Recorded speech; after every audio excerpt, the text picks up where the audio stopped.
Everyone. YouTube kanalimga xush kelibsiz. Bugungi videoda 2026 Kia EV9 elektromobili haqida batafsil ma'lumot beraman. Agar siz zamonaviy, oilaviy va texnologiyalarga boy elektr crossover qidirayotgan bo'lsangiz, bu video aynan siz uchun. 2026 Kia EV9 Kia kompaniyasining flagman elektr SUV modeli bo'lib, eGMP platformasida ishlab chiqilgan. U zamonaviy dizayn, keng salon, kuchli elektr motorlari va ilg'or xavfsizlik tizimlari bilan ajralib turadi. EV9 katta oila, uzoq safarlar va kundalik foydalanish uchun mo'ljallangan. Tashqi ko'rinishiga nazar tashlasak, EV9 futuristik va burchakli dizaynga ega. Old qismida yopiq radiator panjarasi, o'ziga xos LED faralar va aerodinamik kuzov dizayni avtomobilga zamonaviy ko'rinish beradi.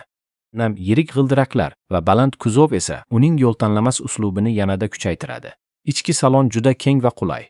Model 6 yoki 7 o'rinli variantlarda taklif etiladi. Sifatli materiallar, yumshoq o'rindiqlar va keng oyoq joyi uzoq safarlarda ham yuqori qulaylikni ta'minlaydi.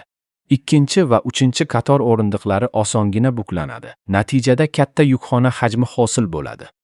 Old panelda bir nechta raqamli displeylar joylashgan bo'lib, ular haydovchiga barcha muhim ma'lumotlarni qulay tarzda ko'rsatadi. Multimedia tizimi Apple CarPlay va Android Auto funksiyalarini qo'llab-quvvatlaydi.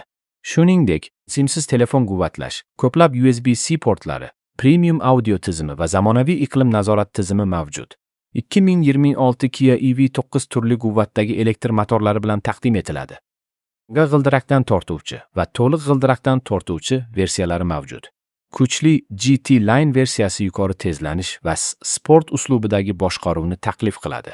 Elektr motorlari jim ishlaydi va tezkor tezlanishni ta'minlaydi. Batareya sigimi katta bo'lib, bir marta to'liq quvvatlanganda uzoq masofani bosib o'tishga imkon beradi.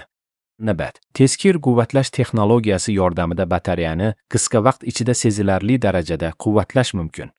Uy sharoitida yoki maxsus quvvatlash stansiyalarida quvvatlash imkoniyati mavjud. Xavfsizlik sohasida EV9 juda boy jihozlangan.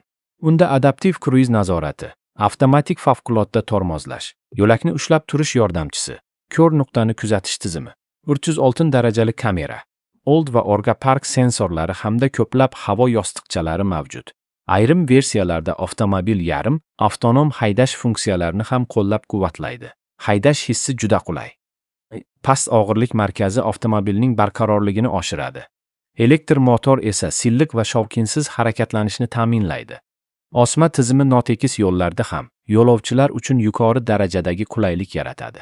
2026 Kia EV9 ning asosiy afzalliklari: zamonaviy dizayn, keng va hashamatli salon, ilg'or texnologiyalar, kuchli xavfsizlik tizimlari, uzoq yurish masofasi, tezkor quvvatlash imkoniyati va oilaviy foydalanish uchun juda mosligi.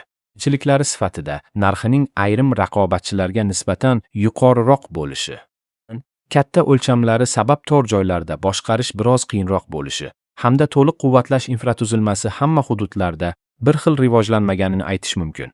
Umuman olganda, 2026 Kia EV9 zamonaviy dizayn, yuqori qulaylik, ilg'or texnologiyalar va kuchli xavfsizlik imkoniyatlarini birlashtirgan premium elektr SUV hisoblanadi.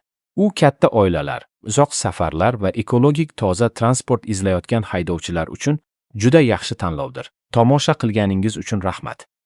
Kanalimga albatta obuna bo'lishni unutmang va har kunlik yangilanishlar uchun qo'ng'iroqcha belgisini ham bosishni unutmang.